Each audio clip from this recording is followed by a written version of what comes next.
Hello out there. First of all, I'd like to say thanks to any new subscribers that have come on board. Every time I'm tempted to quit this channel, I get a new subscriber, or another like, or something that makes me feel like I should give it another shot. And then the other thing I wanted to talk about is that it's hit the news that Instacart is indeed fighting the New York law that recently passed. This is a law in New York City that would require Instacart to pay the same minimum wage that other companies are paying, restaurant delivery companies and things like that.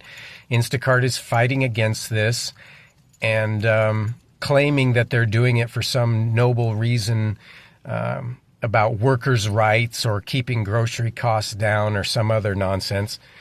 I grew up in a right-to-work state, which, in case you don't know, that means a state that doesn't require people to be members of unions in order to work in certain trades. And for the most part, I still have the attitude of someone who prefers minimum government interference. But at the same time, I understand why minimum wage laws and laws against extreme hours without paying overtime and stuff like that, I understand why those laws passed, which is namely that big corporate is often historically been willing to exploit the workforce and not maintain reasonable rates of pay and stuff so that people can have a decent standard of living.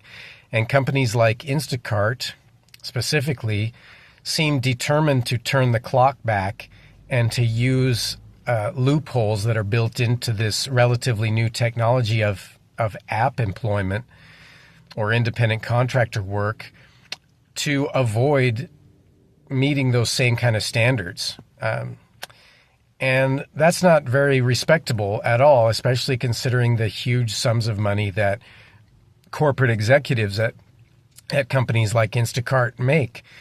Untold millions and millions of dollars. And I'm not saying that shoppers ought to get the same level of pay as the CEO or the people who invent the apps. I've never said that, and I don't think that. But I do think that people who work hard and keep the company going at the ground level deserve to make a reasonable living wage.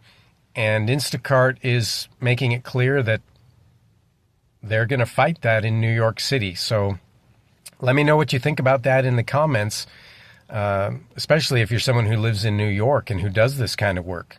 Thanks for watching.